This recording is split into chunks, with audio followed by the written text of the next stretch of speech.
Probably bar none, the most beautiful place I've ever been.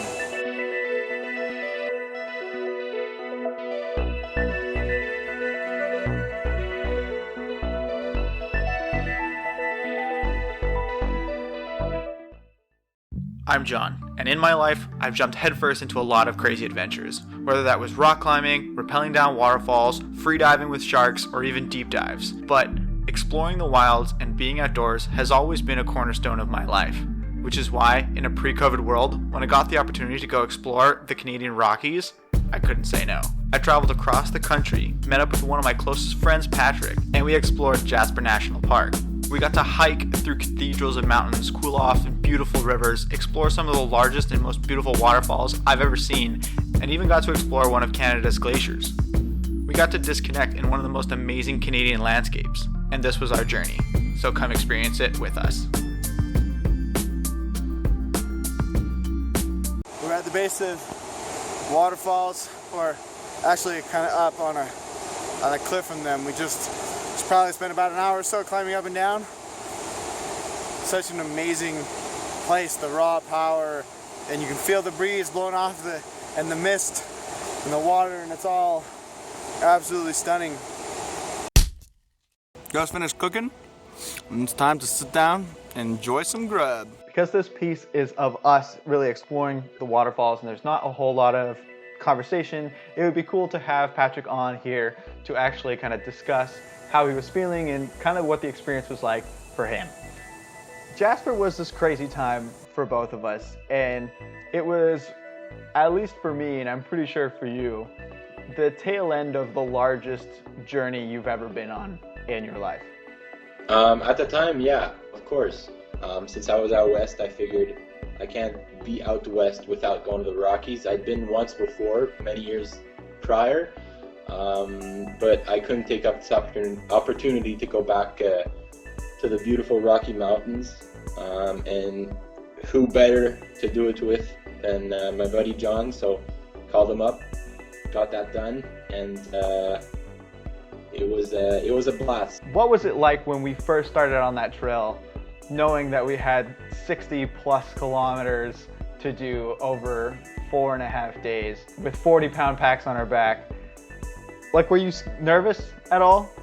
At the beginning, yeah, there was definitely a part of nervousness. 70 plus kilometers is, it's not nothing. That first stop that we did on a little creek, I think we saw it in a previous episode. So I think that was the moment where I realized that I could let go of all my nervousness and all my, not fear, but my little worries. And Waterfalls was the second day.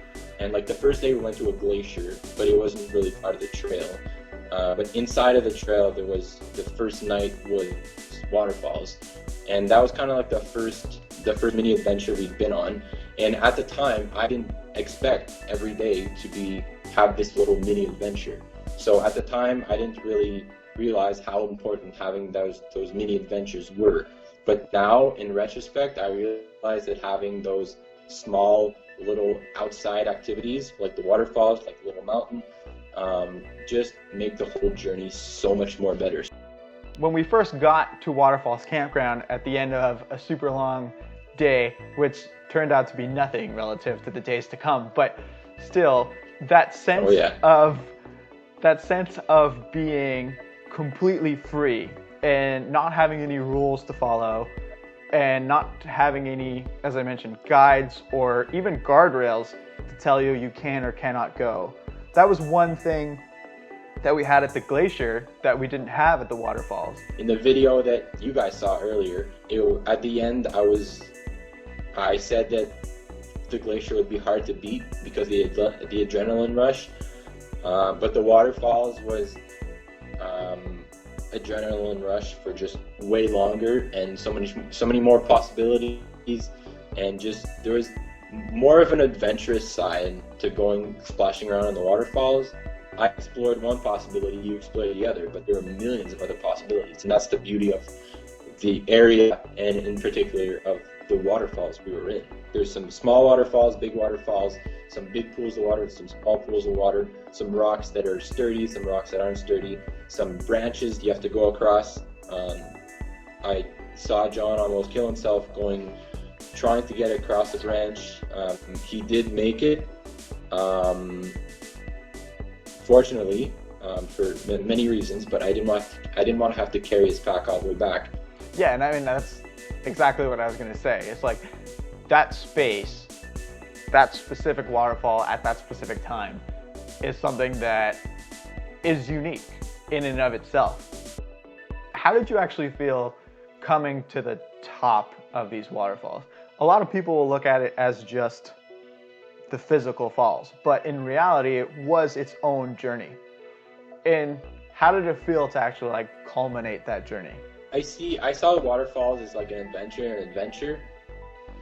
And if you look at our whole adventure as a whole, which was awesome, and then each little small adventure, for example, the waterfalls, or spoiler alert, the small mountain climbed up a few days later, it's all those little journeys, those little adventures put together that make our whole adventure just so much better. So culminating on the top of those waterfalls was kind of putting the finishing touches on a small adventure that would lead to our big adventure just being so much better.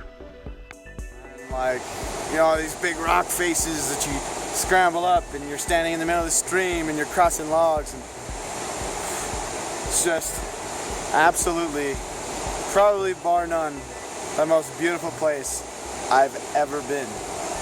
So if you're ever looking for a new destination to see waterfalls, Jasper National Park, because this was worth it.